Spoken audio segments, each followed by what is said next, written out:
Hello students, today we will learn some basic concepts of Introduction to Assembly Modeling under the subject Solid Modeling and Drafting.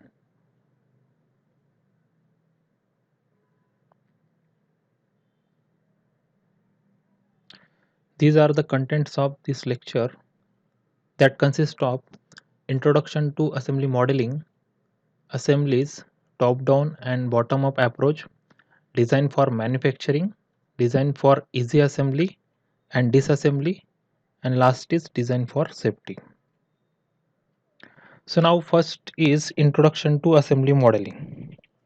So now we will understand what exactly the assembly modeling.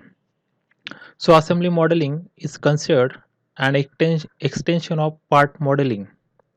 Assembly modeling raises two modeling issues that does not exist at the part modeling level, that is hierarchy and mating. So as all of you knows that we are doing the we are using the solid modeling softwares like Creo, CATIA, okay, and you know that we are developing different 3D models in Creo software. So in that, whenever you develop different models, so for example, if you want to develop any 3D object, so that consists of different components, or you can say different sub assemblies. Okay, so initially we will draw one by one parts, and finally we will do the assembly of it, so by which complete solid or complete that object will be constructed.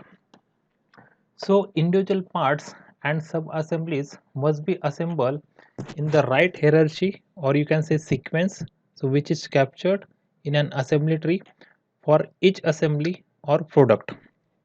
So here you can observe this diagram. So initially there is CAD system. Okay, so there may be any solid modeling software, CATIA, Creo, SolidWorks, etc. So whatever the component we want to draw, so it consists of number of parts. So that things are mentioned here: geometric model of part 1, part 2, part 3, part 4, up to part n. Okay, then once you complete all the components, then finally we will do the assembly of it. Okay, so we will choose the assembly mode and final assembly of it will be happen. So now let us we understand this with the help of example. So here I have considered the example of pulley block. So you can observe one here, one figure shows exploded view, and here you can see the assembly view. So initially in any modeling software we can draw individual parts like this as shown here, and finally we will do the assembly of it. Okay, so once you complete the assembly, so such type of view will be there, so that is called as assembly view. So with the help of this example you will easily understand the concept of assembly modeling. Here is another example is shown of connecting rod. So as you have already studied in first year engineering the subject systems in mechanical engineering or basics of mechanical engineering, so you well know that the connecting rod. Okay, so here connecting rod is shown and its different components are shown. You can see the bushing. Okay, so bolts, upper end bearing, okay, lower bearing, nuts, bearing caps. So whenever you draw this connecting rod in any modeling software, so in that case you can draw different components separately and do the assembly. Okay, so this is another example. Now here points to be considered before assembly. So whenever you do the assembly, so in that case these points are very important to consider. So identify the dependencies between the components and assembly. Second is identify the dependencies between the features of each part, and third is analysis of order the assembly of parts. So here you can see in this example these three points are very important. First is antivirus dependencies between the components of assembly. So you know that which is the upper bearing part, which is the lower part. Okay, so that you know that, then you can do the uh, proper assembly. Okay, then identify the dependencies between the features of part, and last is analysis of the order of the assembly of part. So these 3 points are very important. With addition to these 3 points, mating conditions are also important: coincident, concentric, tangent, coplanar, parallel and perpendicular faces, symmetry, pattern, etc. So here you can observe some of the concentric constants. So here you can see that axis of cylindrical features and holes can be selected. You can see here is hole is created, and that showing the axis, center axis of hole, and here you can see bolt is there and its axis is there. So when you do the assembly, so you can easily do this by selecting this center axis of hole, means concentric constant. Same here shown in here. Then here you can see the mating surfaces, surface to be mated. Okay, so these are just example of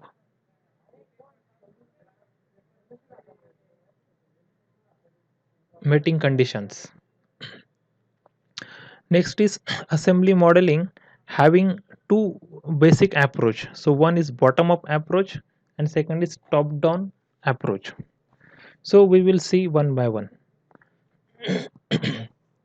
So first is bottom up assembly approach. So in this approach, we create the individual parts independently, insert them into an assembly, and use the mating conditions to locate and orient them in the assembly as required by the assembly design.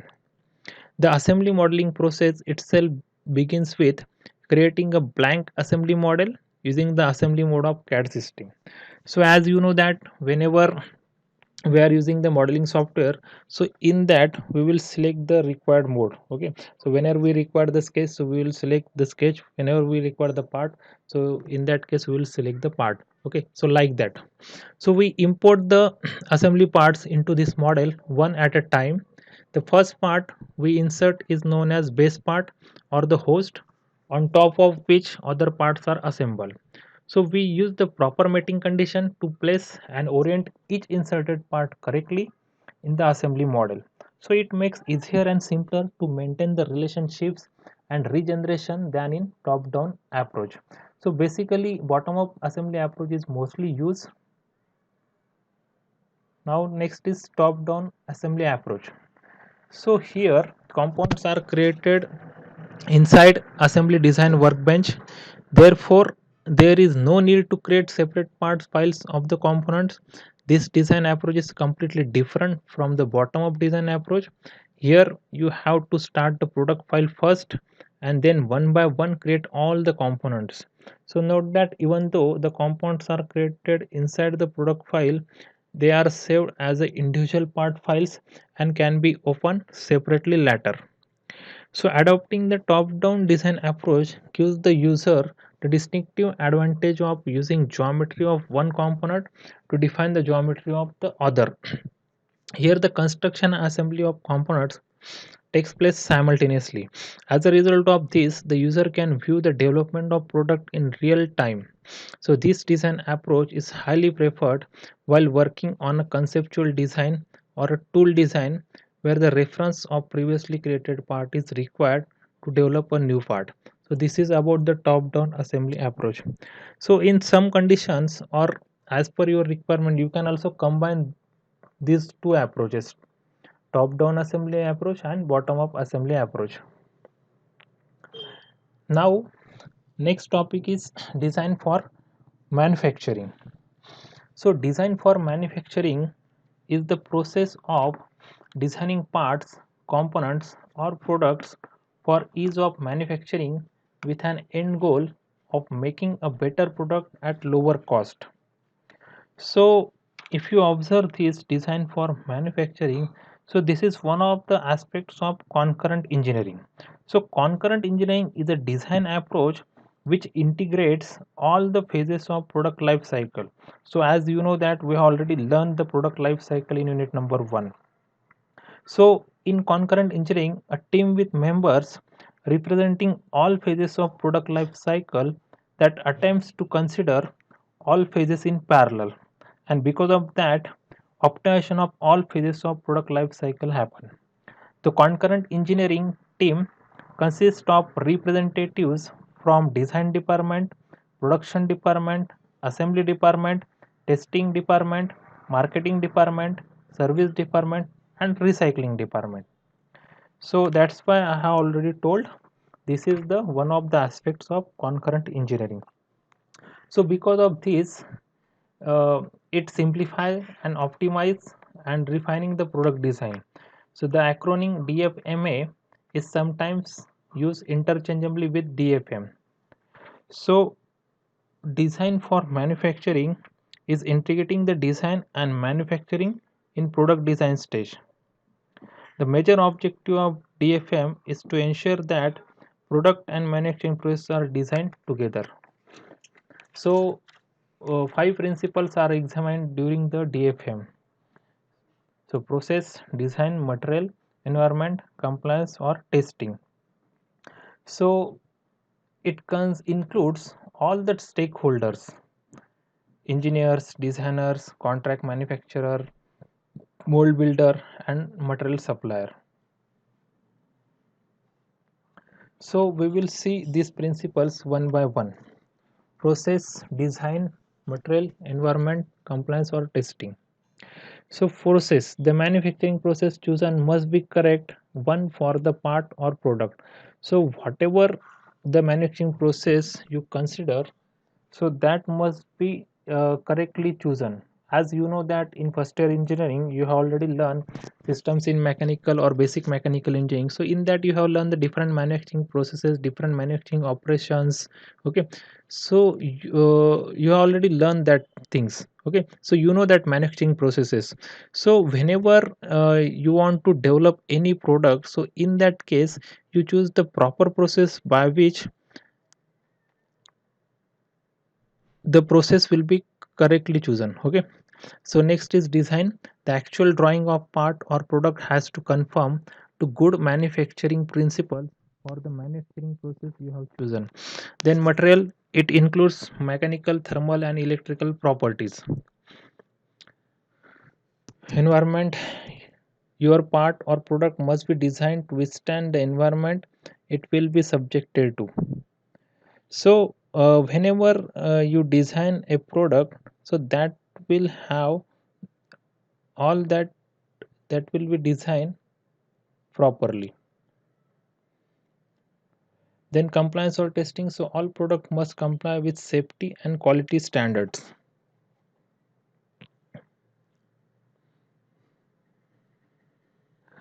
Next is outcome of an effective DFM.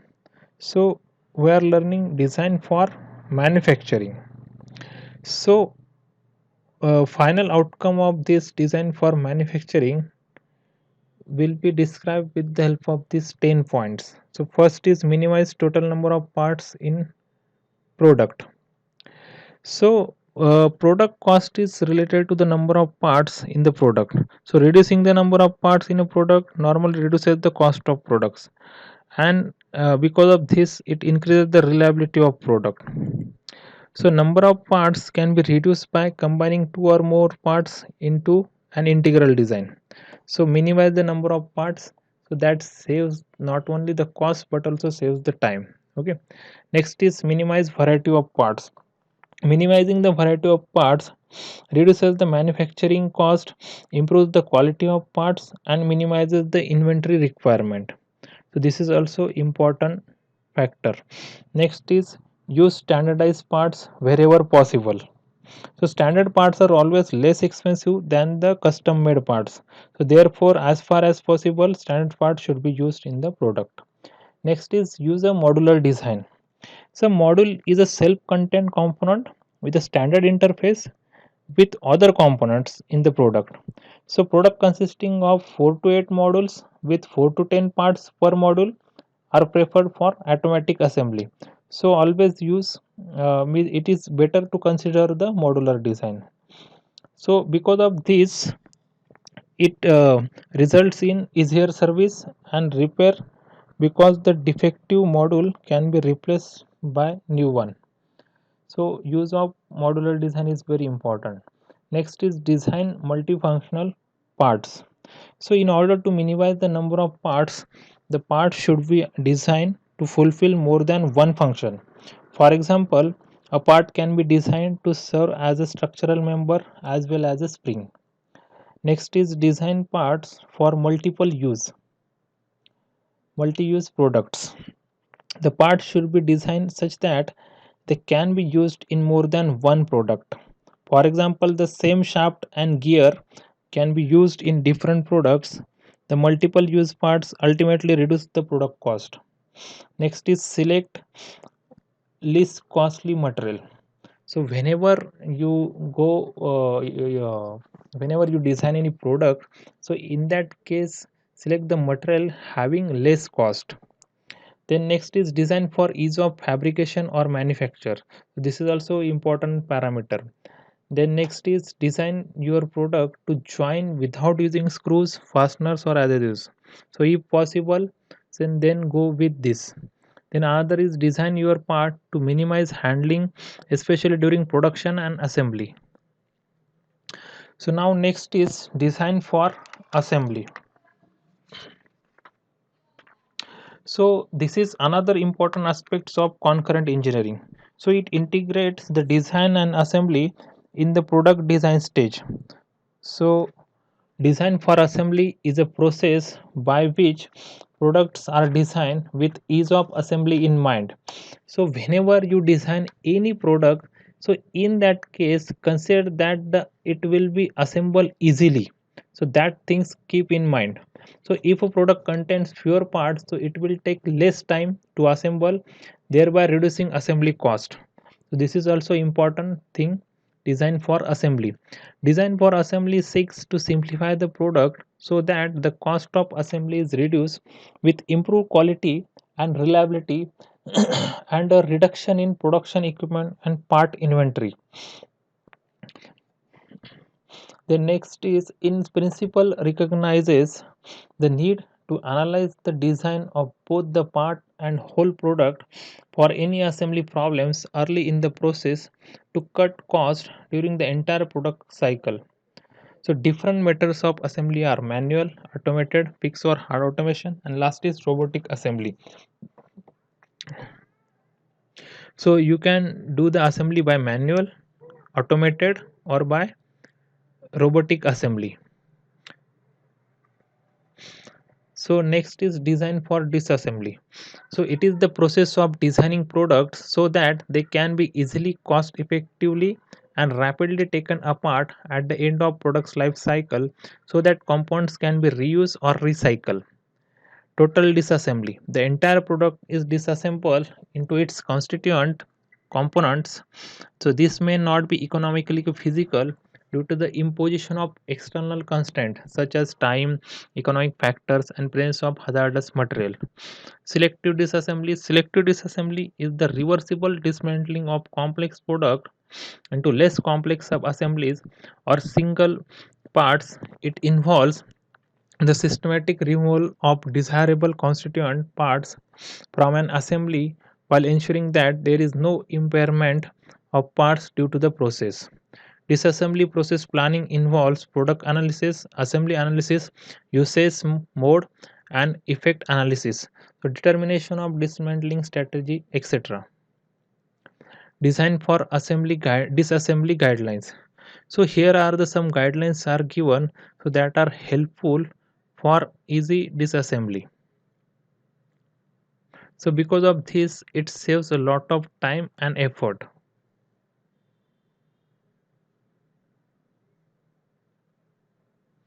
Next is design for safety. The principle of design for safety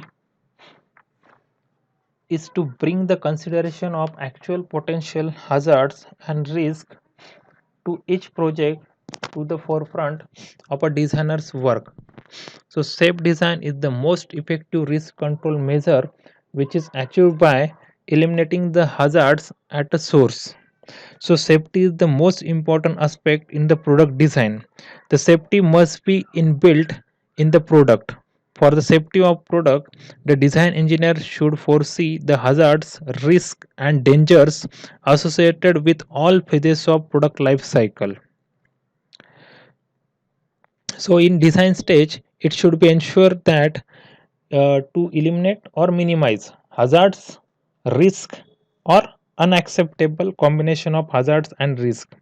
So that consists of dangers associated with all phases of product life cycle.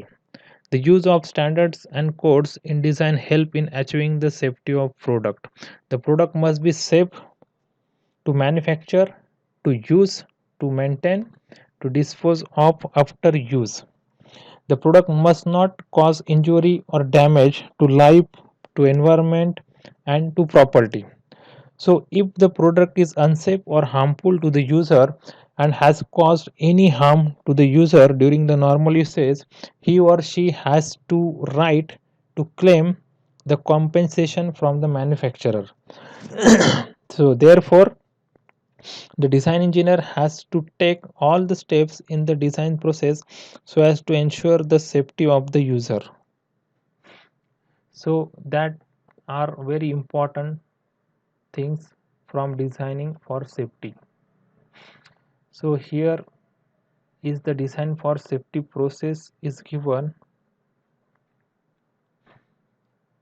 so that summarizes the safety process.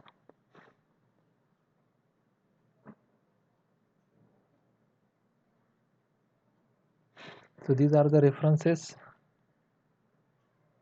Thank you.